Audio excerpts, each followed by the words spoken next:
Notification ಮಾಡಿದ್ರಲ್ಲ. ದೇವರಾಜ ಅರಸುವರ ಕಾಲದಲ್ಲಿ ಉಳುವವನೇ ಭೂಮಿಗೊಡೆಯ ಅಂತ ಬಂತು. ಅಲ್ಲಿ ನಮ್ಮ ರೈತರು ಬೇರೆಯವರು ಅದನ್ನು ಅನುಭವಿಸ್ತಾ ಇದ್ದರು. ಅಥವಾ ಉಳುವವನೇ ಭೂಮಿಗೊಡೆಯ ಅಂತಂದಮೇಲೆ ಯಾರು ಅದನ್ನು ಅನುಭವಿಸ್ತಿದ್ದಾನೆ ಅವನೇ ಅಲ್ವಾ ಒಡೆಯ. ಅದಕ್ಕೆ ಯಾರು ಟಿಲ್ ಮಾಡ್ತಾಯಿದ್ರೆ ಅವ್ರದ್ದು ಅವನೇ ಉಳುಮೆ ಮಾಡ್ತಿರೋ ಅಂದ್ರೆ ಅವನು ಅಂತ. ಆ ಕರ್ನಾಟಕ ಲ್ಯಾಂಡ್ ರಿಫಾರ್ಮ್ಸ್ ಆ್ಯಕ್ಟ್ ಏನಿದೆಯಲ್ಲ, ಇದು ಯಾಕೆ ಇದಕ್ಕೆ ಅನ್ವಯ ಆಗಿಲ್ಲ? ಆಯಿತು, ಅರ್ಬನ್ ಲ್ಯಾಂಡ್ ಸೀಲಿಂಗ್ ಅಂತ ಬರುತ್ತೆ, ಯಾಕಂದ್ರೆ ಮೈಸೂರು ಸಿಟಿದಿದೆ, ಅದು ಯಾಕೆ ಇದಕ್ಕೆ ಅನ್ವಯ ಆಗಲ್ಲ? ಲಿಮಿಟೇಷನ್ ಆ್ಯಕ್ಟು ಇದಕ್ಕೆ ಯಾಕೆ ಅನ್ವಯ ಆಗಲ್ಲ? 65ರಲ್ಲಿ ನೋಟಿಫಿಕೇಷನ್ ಆದ್ರೂ ಕೂಡ 2025ಕ್ಕೆ ಬಂದಿದ್ದೀವಿ. 2025ಕ್ಕೆ ಬಂದಾದ್ಮೇಲೂ ಕೂಡ ಅರ್ಧ ಶತಮಾನ ಕಳೆದೋಗ್ಬಿಟ್ಟಿದೆ. ಈಗ ಬಂದು ಯಾಕೆ ನೀವು ಲ್ಯಾಂಡನ್ನ ಡಾಕ್ಯುಮೆಂಟನ್ನು ಟ್ರಾನ್ಸ್ಫರ್ ಮಾಡ್ತಾಯಿದ್ದೀರಿ? ಸರ್ಕಾರಿ ಭೂಮಿನ ಯಾಕೆ ಕೊಡ್ತಾಯಿದ್ದೀರಿ, ಪರಭಾರೆ ಮಾಡ್ತಾಯಿದ್ದೀರಿ? ಇದು ನಮ್ಮ ಪ್ರಶ್ನೆ. ಇದನ್ನು ನಾವು ಹೋರಾಟವನ್ನು ನಮ್ಮ ಪಕ್ಷ ರಾಜ್ಯ ಮಟ್ಟದಲ್ಲಿ ತೆಗೆದುಕೊಳ್ತಾ ಇದೆ. ನಾವು ಮೈಸೂರು ಮತ್ತು ಚಾಮರಾಜನಗರ ಜಿಲ್ಲೆ, ಹಾಗೆ ನಾನು ಕೊಡಗನ್ನು ಹಿಂದೆ ಪ್ರತಿನಿಧಿಸ್ತಾ ಇರೋದ್ರಿಂದ ಕೊಡಗಿಗೂ ಕೂಡ ನಾಡಿದ್ದು ಹೋಗ್ತಾ ಇದ್ದೀನಿ. ಕೊಡಗಿನ ವಿಚಾರನೂ ಕೂಡ ನಾವು ತೆಗೆದುಕೊಳ್ತೀವಿ. ನಮ್ಮ ಯೋಗಾನಂದ್ ಅವರು 2016ರಿಂದಲೂ ಕೂಡ ಇದ್ರ ಬಗ್ಗೆ ಮಾಹಿತಿಯನ್ನು ಕಲೆ ಹಾಕಿಟ್ಟಿದ್ದರು. ಅದೇ ರೀತಿಯಲ್ಲಿ ಆವಾಗ ನಾನು ಯುವ ಮೋರ್ಚಾ ಅಧ್ಯಕ್ಷನಾಗಿ ಇದನ್ನು ಹೋರಾಟವನ್ನು ಕೈಗೆತ್ತಿಕೊಳ್ಬೇಕು ಅಂತ ಕೊನೆಗೆ ಬರೀ ಕಟ್ಟೆ ಮಳವಾಡಿ ಭೂಮಿನೊಂದು ಉಳಿಸೋಕ್ಕಾಗಿತ್ತು. ಈಗ ನಾವು ಇಡೀ 2 ಜಿಲ್ಲೆನಲ್ಲೂ ಕೂಡ ಹೋರಾಟವನ್ನು ಕೈಗೆತ್ತಿಕೊಳ್ತೀವಿ. ನಮ್ಮ ಪಕ್ಷದ ಧುರೀಣರು ಆಗಿರುವಂಥ ಮೈವಿ ರವಿಶಂಕರ್ ಅವರು ಕೂಡ ಇದಕ್ಕೆ ಸಾಕಷ್ಟು ಹೋಮ್ವರ್ಕನ್ನು ಮಾಡಿ ಇದನ್ನು ನಾವು ಕೈಗೆತ್ತಿಕೊಳ್ಳಲೇಬೇಕು, ಇದನ್ನು ಪ್ರಬಲವಾಗಿ ಹೋರಾಟವನ್ನು ಮಾಡಲೇಬೇಕು ಅಂತೇಳಿ ಹೇಳಿ ಅವರೂ ಕೂಡ ಒಂದು ತೀರ್ಮಾನವನ್ನು ಕೈಗೊಂಡು ನಾವೆಲ್ಲ ಅದಕ್ಕೋಸ್ಕರ ಇವತ್ತಿಲ್ಲಿ ಬಂದಿದ್ದೀವಿ. ನಾಳೆ ಪಕ್ಷದ ಒಂದು ಅಧಿಕೃತವಾದಂಥ ಪ್ರೆಸ್ ಮೀಟು ಆಗುತ್ತೆ. ಅದಾದ ನಂತರ 22ನೇ ತಾರೀಕು ಇಲ್ಲಿ ಎಲ್ಲ ಜಿಲ್ಲೆಗಳಲ್ಲೂ ತಾಲೂಕು ಹೆಡ್ ಕ್ವಾರ್ಟರ್ಲ್ಲೂ ಕೂಡ ನಮ್ಮ ಪಕ್ಷದ ವತಿಯಿಂದ ನಮ್ಮದು ಹೋರಾಟನೂ ಕೂಡ ನಡೆಯುತ್ತೆ. ಎಲ್ಲೇ ರೈತರು ತಮ್ಮ ಭೂಮಿನ ಈ ರೀತಿ ವಫ್ನವರು ಕಬಳಿಸ್ಲಿಕ್ಕೆ ಬಂದಿದ್ದಾರೆ ಅಂತ ನಮಗೆ ಮಾಹಿತಿ ಕೊಟ್ಟರು ಕೂಡ ನಾವು ಅವ್ರ ಪರವಾಗಿ ನಿಲ್ತೀವಿ, ಅವ್ರ ಜೊತೆ ಹೋಗ್ತೀವಿ, ಅವರಿಗೆ ನ್ಯಾಯ ಕೊಡಿಸುವಂಥ ಕೆಲಸವನ್ನು ಮಾಡ್ತೀವಿ ಅಂತ ಹೇಳಲಿಕ್ಕೆ ಬಯಸ್ತೀವಿ. ಸ್ಪಷ್ಟವಾಗಿ ಹೇಳಿದ್ನಲ್ಲ ಇವಾಗ. ಹೌದಾ? ಈಗ ನಮಗೆ ಇಲ್ಲಿ ಬಂದಿರೋಂಥ ವಿಚಾರ ಮೈಸೂರು ಚಾಮರಾಜನಗರಕ್ಕೆ ಸೇರಿದಂತೆ ಇಲ್ಲಿಗೆ ನಿಮಗೆ ವಿಚಾರದ ಬಗ್ಗೆ ನೀವು ಹೆಚ್ಚು ಒತ್ತನ್ನು ಕೊಟ್ಬಿಟ್ರೆ ಭಾಳ ಒಳ್ಳೆಯದು ಅನಿಸುತ್ತೆ. ನಾನು ಇವಾಗ ಮಾತಾಡ್ತಾನೂ ಹೇಳಿದೆ, ನಾಳೆ ನಮ್ಮ ಪಕ್ಷದ ವತಿಯಿಂದ ಅಧಿಕೃತವಾಗಿ ಪತ್ರಿಕಾಗೋಷ್ಠಿ ನಡೆಯುತ್ತೆ. ನಾಡಿದ್ದು ಅಧಿಕೃತವಾಗಿ ರಾಜ್ಯವ್ಯಾಪಿಯಾಗಿ ನಾವು ಪ್ರತಿಭಟನೆಯನ್ನು ಮಾಡ್ತೀವಿ ಅಂತ ಹೇಳ್ತಿದ್ದೀವಿ. ಹಾಗಾಗಿ ಈ ವಿಷಯಾಧಾರಿತವಾಗಿ ನಾವು ಚರ್ಚೆನ ಮಾಡೋಣ ಅಂತ ಹೇಳಲಿಕ್ಕೆ ಬಯಸ್ತೀನಿ. ಇದು ನಾವು ಅದನ್ನು ನಮಗೇನಾಗಿದೆ ಅಂತಂದರೆ, ಸರ್ವೆ ನಂಬರು ನಮ್ಮ ಹತ್ರ ಎಷ್ಟಿದೆ ಅಂತೇಳಿ ಹೇಳಿದರೆ ನಮಗೆ 1000ಕ್ಕಿಂತ ಜಾಸ್ತಿ ಸರ್ವೆ ನಂಬರ್ಸ್ ಇದೆ.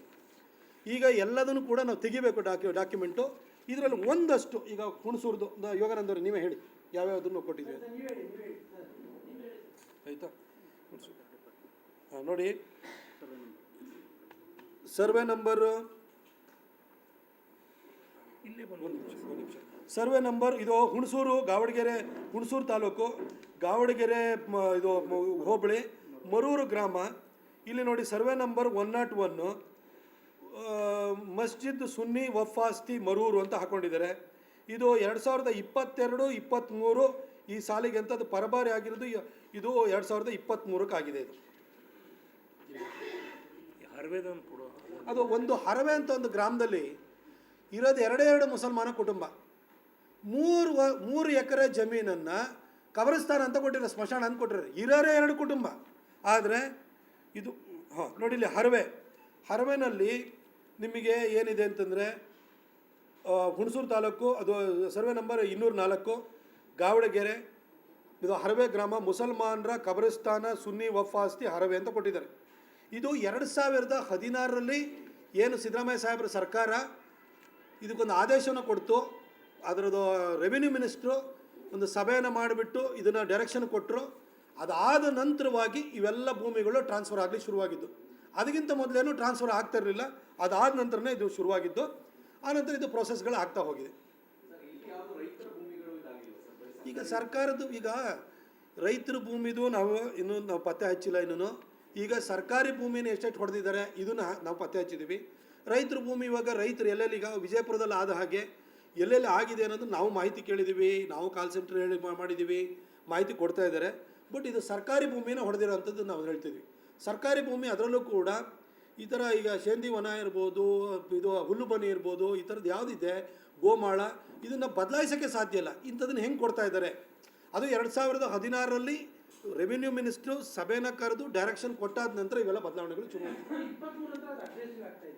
ಹಾಂ ಈಗ ಅದು 2016ರಲ್ಲಿ ಅವ್ರು ಪ್ರಾರಂಭ ಮಾಡಿರು. ಈಗ 2000 ಸಿದ್ದರಾಮಯ್ಯ ಸಾಹೇಬರು ಬಂದಾದಮೇಲೆ ಅದಕ್ಕೆ ಇನ್ನೂ ಒತ್ತು ಸಿಕ್ಕಿದೆ ನೋಡಿ. ಇವತ್ತು ಇದು ನಮ್ಮ ಮೈಸೂರು ಚಾಮರಾಜನಗರ ಜಿಲ್ಲೆ ನಾವು ಸರ್ಕಾರಿ ಭೂಮಿ ಹೇಳ್ತಾ ಇದ್ದೀವಿ. ಆದರೆ ಬೇರೆ ಬೇರೆ ಕಡೆ ಕೃಷಿ ಭೂಮಿನೂ ಕೊಡ್ತಾ ಇದ್ದಾರಲ್ಲ, ಅಂದರೆ ರೈತರದ್ದು ಕೃಷಿ ಭೂಮಿ ಏನಿದೆ ಅವರಿಗೆ ನೋಟಿಸ್ ಕೊಡ್ತಾ ಇದ್ದಾರಲ್ಲ.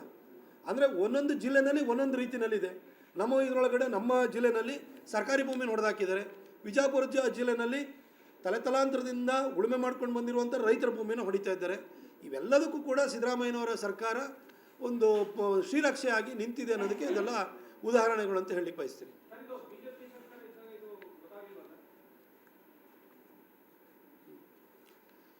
ಇದು ರೈತರ ಭೂಮಿಯ ವಿಚಾರ, ಇದೆಲ್ಲ ವಿಚಾರ BJPಯ ನಾವು 2016ರಲ್ಲೇ ಇದ್ರ ಬಗ್ಗೆ ಹೋರಾಟವನ್ನು ನಾನು ಯುವ ಮೋರ್ಚಾ ಅಧ್ಯಕ್ಷ ಆಗಿ ತೆಗೆದುಕೊಂಡು ಒಂದು ಭೂಮಿ ಉಳಿಸಿದ್ದೆ. ಆ ನಂತರ ಕಣ್ತಪ್ಪಿಂದಲೇ ಮುಂದಕ್ಕೆ ನಾವು ಫಾಲೋಅಪ್ ಮಾಡಿಲ್ಲ ಅಂತಲೇ ಅನ್ಕೊಳ್ಳೋಣ.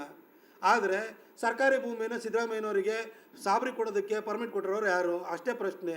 ನಿಮಗೆ ಸಮಸ್ಯೆ ಬೇಕು, ಸರ್ಕಾರಿ ಭೂಮಿ ಉಳಿಸೋದು ಬೇಕಾ, BJP ಅವ್ರು ಮಾಡಿರೋ ತಪ್ಪು ಕಾಂಗ್ರೆಸ್ ಅವ್ರು ಮಾಡಿರೋ ಅಥವಾ JDS ಅವ್ರು ಮಾಡಿರೋ ಇದು ಬೇಕಾ?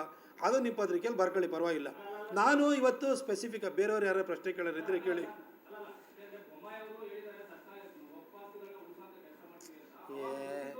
ಸತೀಶ, ನೀವು ಚೆನ್ನಾಗಿ ಒಂದು ಸ್ವಲ್ಪ ವಿಡಿಯೋ ಎಲ್ಲ ನೋಡಬೇಕು ಸತೀಶ. ಯಾಕೆ ಅಂತಂದರೆ ಬೊಮ್ಮಾಯಿಯವರು ಆ ವಫ್ದು ಏನು ವಫ್ ಆಸ್ತಿ ಅಂತ ಏನಿದೆ, ಈಗ ಆಲ್ರೆಡಿ ಅವ್ರ ಹತ್ರ ಒಂದು 25,000 ಎಕರೆ ಅವ್ರ ಹತ್ರ ಜಮೀನಿದೆ. ಅದು ಫಾರ್ ಎಕ್ಸಾಂಪಲ್ಲು ಇವಾಗ ನಿಮಗೆ ಅದು ಕಂಟೋನ್ಮೆಂಟ್ ಇದ್ರ ಹತ್ರ ಇರೋದು ಪ್ಯಾಲೇಸ್ ಗ್ರೌಂಡ್ ಪಕ್ಕದಲ್ಲಿ ಇದೆಯಲ್ಲ ಹೋಟೆಲ್, ಅದು ಮರೆತುಬಿಟ್ಟೆ ನಾನು. ಹಾಂ, ಬೆಂಗಳೂರು